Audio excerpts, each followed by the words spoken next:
नमस्कार दोस्तों, स्वागत है आपका हिंदी नॉलेज शो में। तो दोस्तों, अब क्लाइमैक्स शुरू हो चुका है।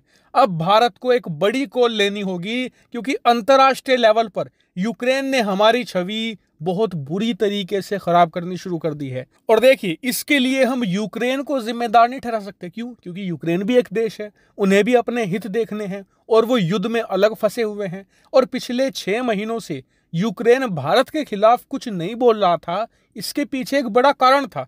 कारण ये था कि जब भी यूक्रेन कहता था कि आप रूस से व्यापार मत करो, रूस से तेल मत खरीदो, क्योंकि ऐसा करके आप रूसी सेना को फंड कर रहे हैं यूक्रेन में युद्ध लड़ने के लिए। लेकिन उस वक्त भारत सिर्फ एक बात कहकर यूक्रेन का मुंह बंद करवा देता था। भारत साफ कहता था कि जी, सबसे पहले तो आप यूरोप को रोक लो। यूरोप अपनी 40 से लेकर 50% गैस खरीदता है रूस से और अरबों डॉलर की गैस खरीदता है। तो वो आपके दोस्त हैं, पहले आप उन्हें तो रोक लो, फिर हमारे पास आना। अब भारत की ये बात सुनकर यूक्रेन भारत के खिलाफ तो कुछ नहीं बोलता था, लेकिन उसके बाद जाकर भड़कता था यूरोप पर। यूरोप के नेताओं को कहता था कि जी, एक तरफ तो आप हमारा समर्थन करते हो, लेकिन दूसरी तरफ आप रूस से कई 100 अरब डॉलर की गैस खरीदकर रूसी अर्थव्यवस्था को चला रहे हो।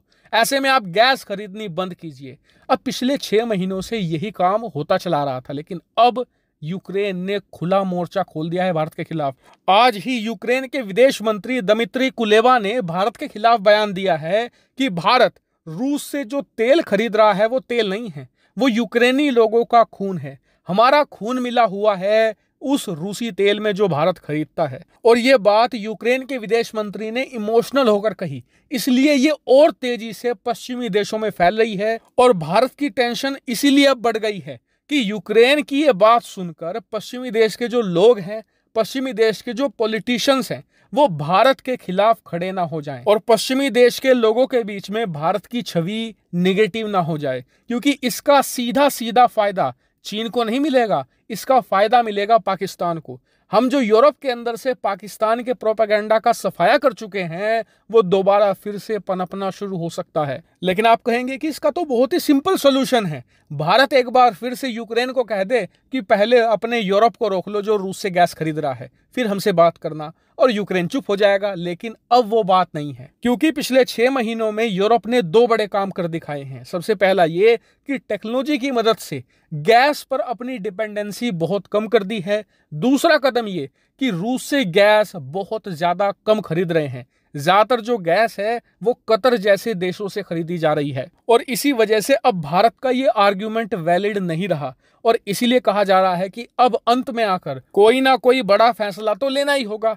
हालांकि आपका सवाल होगा कि क्या वाकई में ही भारत रूस से तेल खरीदना बंद कर सकता है? तो देखिए, चांस अब इसके हाई है। क्यों? क्योंकि कच्चे तेल के दाम अब बहुत कम हो गए हैं। जो पहले $120 पर बैरल थे, अब वो $85 पर बैरल के आसपास फटकने लगे हैं।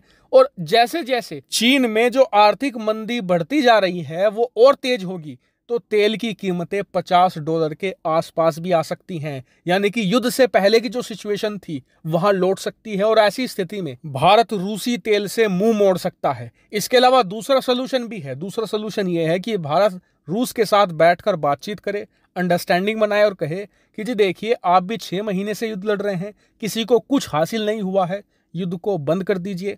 हम पश्चिमी देशों के साथ आपका समझौता करवा देंगे और प्रतिबंधों में आपको कुछ राहत भी दिलवा देंगे। तो कुछ ना कुछ तो यहाँ पर बात करनी होगी, वरना ऐसे होते हुए तो भारत का बहुत नुकसान हो जाएगा। खास करके जो हमारी इमेज है, जो पिछले 10 सालों में हमने बड़ी मेहनत से तैयार की है, वो बर्बाद हो सकती है। हालांकि इस पर आपका क्या मानना है, कमेंट करके जरूर बताएगा। फिलहाल इस वीडियो में इतना ही। Thank you very much for watching video.